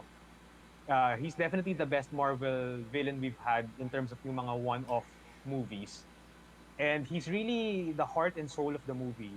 And for me, that really is a fresh thing to see in a Marvel movie because usually Marvel movies are very known to have very weak villains that are just self-serving for the story and for the hero, for the protagonist. Pero dito, sobrang iba yung formula. I really think na Wenwu was, at least in my eyes, the main protagonist, but a tragic hero. Kind of like how you see Anakin in episode 3. Yeah. So, I would say, bibigyan ko to pare ng, honestly, structure-wise and all that, bibigyan ko to ng 7. Pero, since na sobrang natripan ko si Wenwu, I will give it an 8 inches, pare. Nice. Kasi ang laki talaga ng impact ng character na yun sa akin. That's why I really want to give this movie more than usual. Alam mo yun? Nice. Ako, parang iniisip ko, kung nahati ako kasi mas maganda siya kaysa sa Black Widow. Alam ko, 7 binigay ko sa Black Widow, kung hindi ako nagkakamali. Pero bibigyan ko to siguro ng ng 7.5 pare, 7.5 inches. Dahil lang sa yun nga gumawa yung Marvel ng something new. Na-appreciate ko nga din yung respeto kahit papaano dun sa mga old na kung fu movies na nilagay nila for the first part of the movie. Tapos sabay bigla silang nag-transition nga to a Marvel movie basically. Tapos yung ending, biased ako doon, katulad sinabi ko, parang sobrang kulang siya, sobrang supot nung ending, pero natuwa lang ako sa visual effects kasi nga Maganda. it remind me so much of a video game na sobrang yung video game franchise na sobrang malapit sa puso ko talaga, kaya natuwan-tuwa ako doon. When it comes to the fantasy. sa yung dulo talaga. Yeah, it felt like that. Sobrang ganun talaga yung dating. Tapos, siguro yung characters, masabi ko, yun nga, yung villain, tsaka si Shang-chi lang actually yung nagustuhan ko. Kasi kay Awkwafina, hindi pa ako, kailangan ko pa siguro ng more time, screen time kay Awkwafina para magustuhan ko siya. Pero hindi naman, kasi alam naman natin to, pinanood naman talaga natin to. Going into this movie, alam ko na ang papanoorin ko lang talaga dito is yung main protagonist tsaka yung villain. Parang wala na akong in-expect actually sa yung expectations ko for the side characters mababa lang. So buti lang ganun kasi mas na-enjoy ko yung movie dahil dun. Kaya 7.5 inches out of 10 mga pre. Yung storya okay naman siya. Maganda siyang movie para panoorin. Kaya feeling ko mare-recommend ko siya na panoorin niyo siya kahit sa sinihan. Okay. For me naman, well yeah, when it was nice, something fresh, something new. In terms of the feel of the movie, I like the action scenes. I enjoyed the action scenes. Sure, lahat ng action scenes tuntua ako dun. Character-wise, siguro kahit yung sister walang kwenta sa movie. Kita na ko sa kanya So parang every scene niya, cute nitong babae to. Pero parang magpinapa mo, parang eye candy siya, man. Eye candy siya. Para siyang si Ruby O'Fay sa tawag doon yung anong movie yun?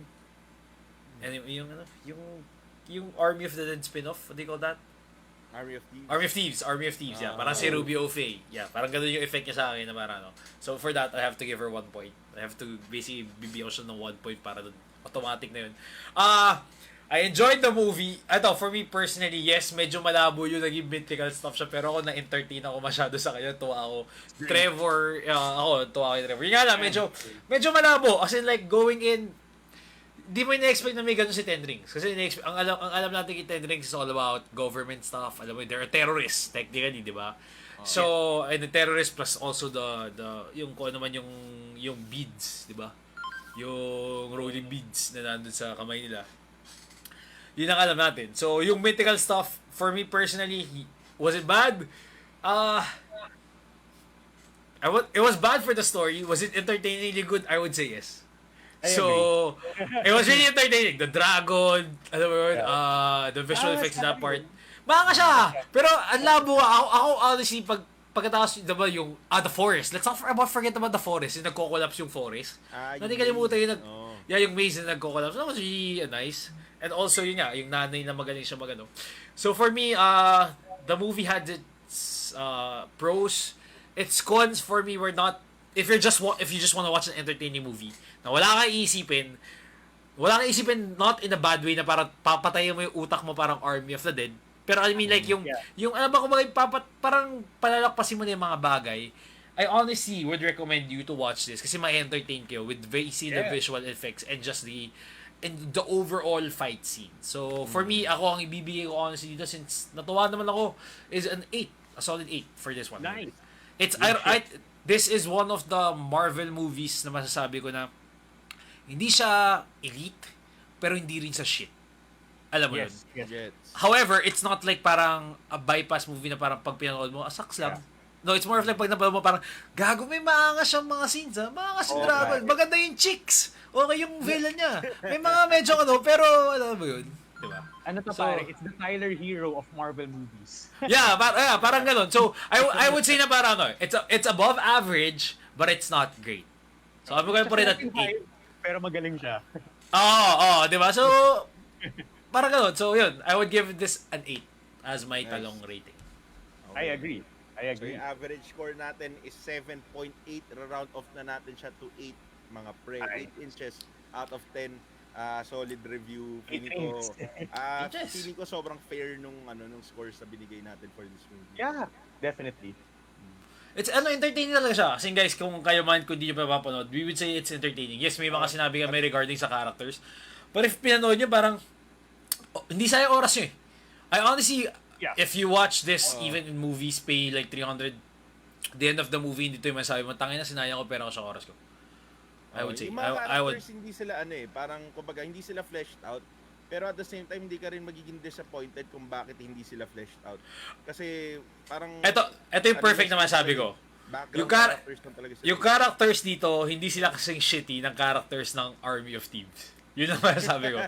So, if iniisip nyo na parang gano'n, pag hindi nyo pa napapanood yung Army of Thieves review namin regarding sa characters, ang layo. I would definitely pick the characters here compared in that movie. I would say, guys, if you want to watch a really fresh take on Marvel's villain, check out because Wenwu is really worth it. Tony Leung's performance is amazing. And yung pagka-write talaga sa character niya is, yun nga parang uneven yung pagkasulat sa characters eh. Parang lahat ng ibang characters nandito yung pagkasulat and si Wenwu nandito. In terms of how we know him, in terms of intention and all that. Yeah. So, yun. I guess, guys, ito na ang panahon kung saan bibigyan namin ng mga recos na movies and series namin for the week para panoorin yung mga tigang. Ito ang piniling talong of the week. So, mag-start ako this week. Meron akong gustong i-recommend na movie this week. Let's go for it. Movie na isa-start ko na i-recommend this week is a movie na pinag-usapan namin last week sa aming Netflix movie releases, which is Tick, Tick, Boom. Gago maganda. Maganda yung Tick, Tick, Boom. I'm not even kidding. The songs are really catchy. The story itself is based on basically the writer. So, imagine mo, itong movie na to was a play na ginawa nila movie. So, basically, yung play kasi na Tick, Tick, Boom, it's a autobiography of the writer itself, which is Jonathan Larson's. So, ginawa niya itong movie. Ang galing gago. The songs are really gago, maganda yung mga songs na. Tontuwa ako sa mga songs. Andrew Garfield din sa movie. Min, kumakanta pala siya. Yung acting niya magaling siya, pero yung singing niya, nagulat ako. Hindi ko na-expect kumakanta siya kasi for the past few days, pinakikinggan ko yung buong playlist ng movie. Piniplay ko sa Spotify. And Andrew Garfield din yung kumakanta doon. So, ganda. Highly recommend. The story is really nice. And in my opinion, it's very inspiring. Magigets ito pag pinanood yung movie. It's not about parang it's just about a musical. Pero I guess this is a calling. This is good movie for us to watch in our age, mga nasa 26 to 30. Kasi one of the storylines here is parang hinahabol niya oras na parang sa kanya, I'm 30 but wala pa akong nagagawa sa buhay ko. So doon nagre-revolve yung basically the whole Tick Tick Boom. The whole Tick Tick Boom play. Yeah. Kaya sobrang nakarelated. The whole Tick Tick Boom play was revolving around that. Na parang, I'm at this age but wala pa akong nagagawa. Normally, all the musical screenwriters have done this at the age of this, at the age of I'm 30, I haven't even done my first Broadway of... Basta ganun. It's a whole story. So, it's a very good story regarding inspiration in seeing... Yung passion. Seeing the passion on how he created this music, on yung mga struggles sa basically the artist struggle, pinakita niya dito. And songs, recommended songs that you have to listen to is Yes, in my opinion. 3090, which is the first song that they're going to sing. 3090. Yeah. And also, This is the Life. Poaching This is the Life. Oh my god, you have to listen to this. Ang ganda ng beat ng This is the Life. Natin yan. So, Nice. ayun, that is my Piniling Talong of the Week. Tik Tik Boom. Nice. Alright. Well, ako pare, as I've said earlier, yung piniling talong of the week ko is Kung Fu Hustle, pare. Pare, I mean, honestly, pare, it's never a bad time to watch Kung Fu Hustle. Yes. Seryoso yun, pare. Kasi Mhm. this is literally the movie that is always entertaining and somewhat also inspiring in a sense. Kumbaga, this movie is a good mix of comedy and coming of age. Yeah. Kasi this movie is about basically a delinquent duo na parang ano lang sila parang mahirap tapos nasa streets lang, they want to be hooligans, always getting caught up in shenanigans, and they all want to get into trouble basically kasi because that was basically the norm of the time. And what I really liked about this story is that from the kindness of two kung fu masters. But regardless, it's basically the kindness of two good-willing people. This hooligan before has now transcended himself from the norm, which is basically yung axe gang. That's what we wanted to be before. Yeah. But now, since na inalagaan siya ng mga taong ito, showed this stranger some kindness, he had now this newfound power. You can say it's metaphorical, pero in this movie they showed it in a very comedic way. Kasi parang bigla siya naging Neo, parang siya naging The One. Bigla siya na maging master yung pagkatapos Oo, ng pare. So this movie is a really good mix of that. Yung tipong pwede mo siyang isipin ganun na malalim. Pero at the same time, you can also just watch it for the sake of comedy and entertainment kasi sobrang ganda niya. Alam mo, it's a good mix of comedy, and at the same time there's some philosophical elements in it. Kumbaga, this movie is not just alam mo, hindi siya yung parang scary movie, ganun yung BS. Yeah.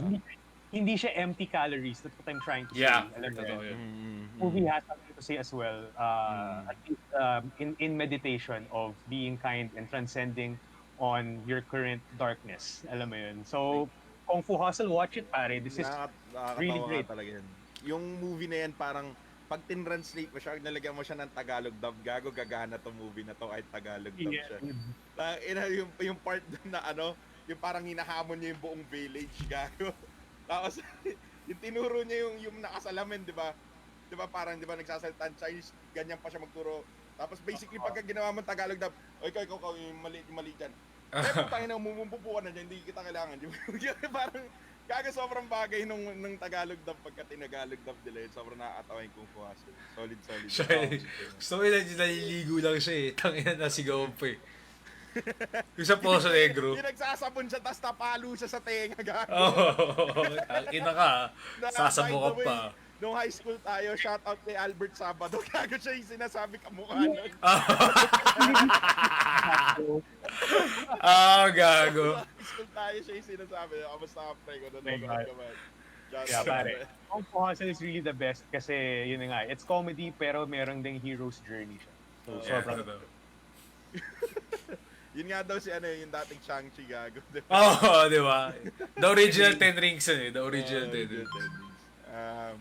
Solid yung mga recommendations. Ako naman, nandun ako sa linya ng recommendation ni Watch na may pagkahalong musical pero imbis na parang fun tsaka inspiring. Well, kind of inspiring to in a way.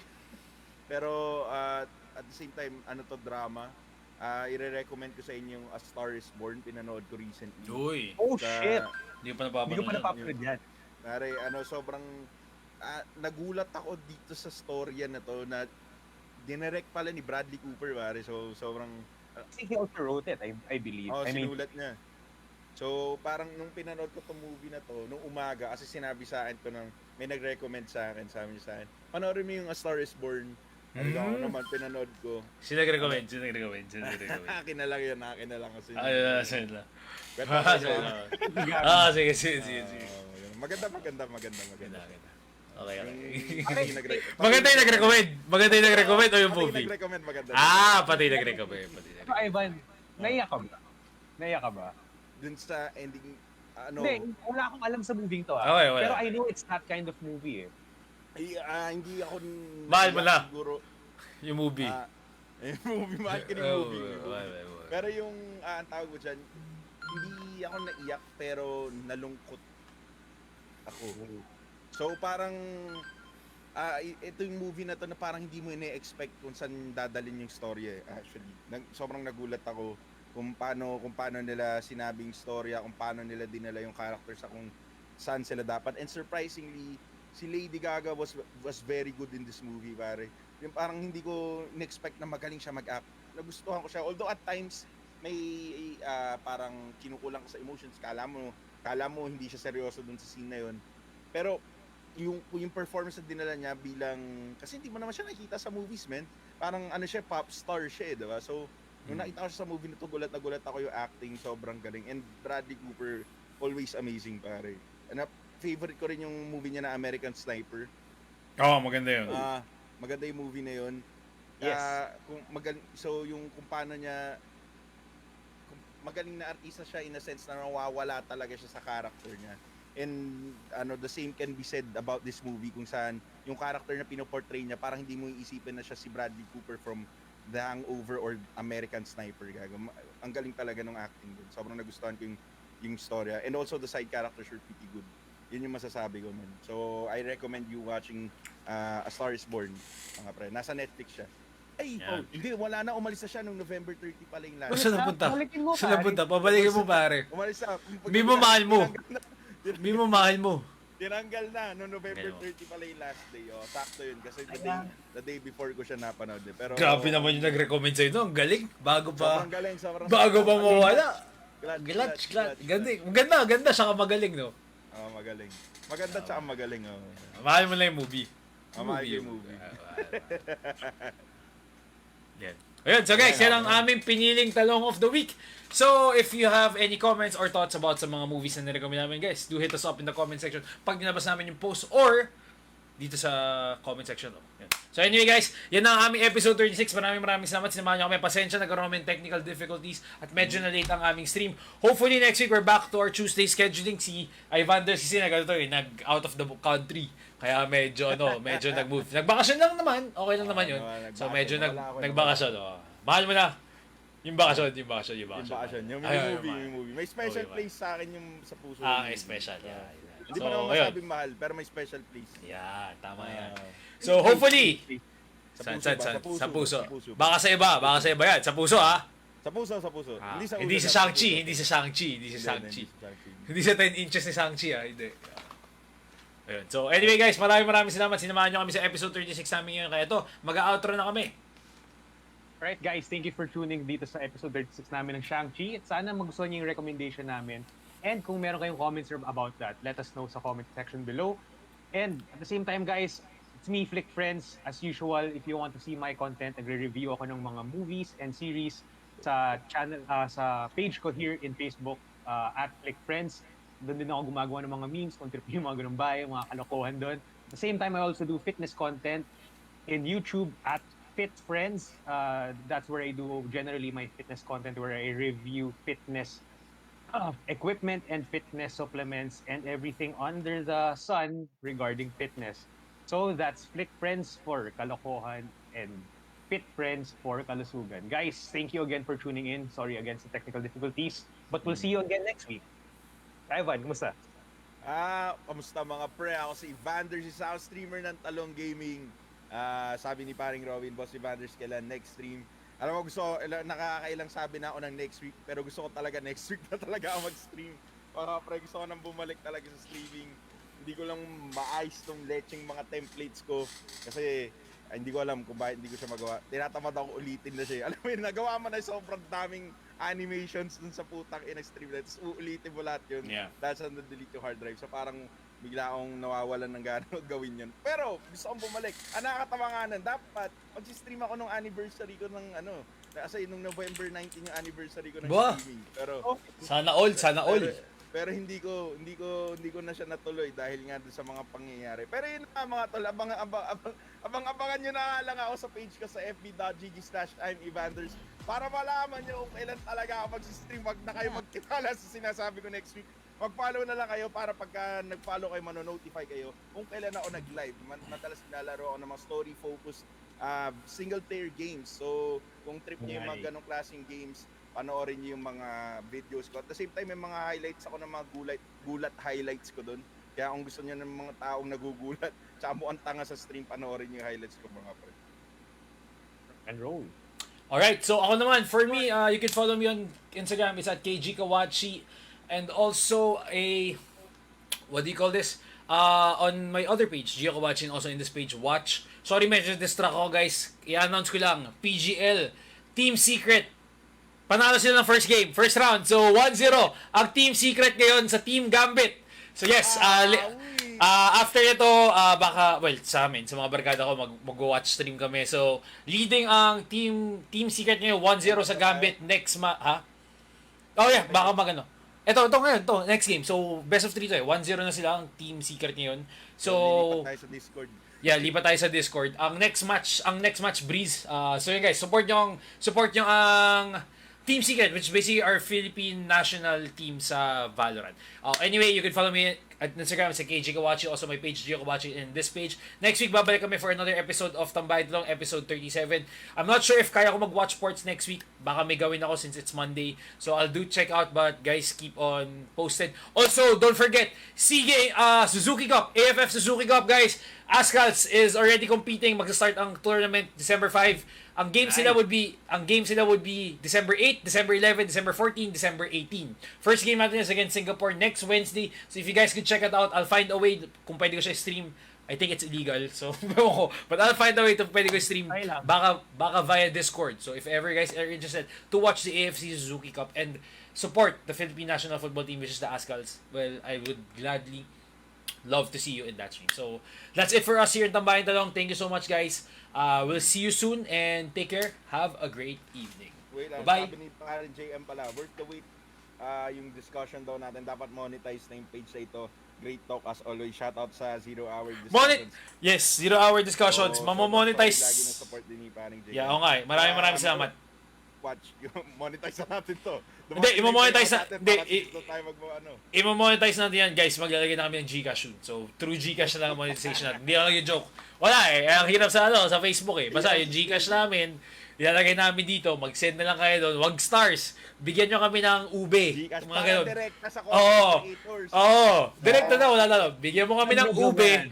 Bigyan mo kami ng color blue. Yan ang mga hihingi namin. Seryoso na yan. Color blue, saka ube yung gusto namin colors. Mga kulay ube ba? Kulay ube. Mga kulay ube, color blue. O kaya leche flan, yellow. So yun. Anyway guys, maraming salamat. Thank you. Stay safe and yun. See you soon.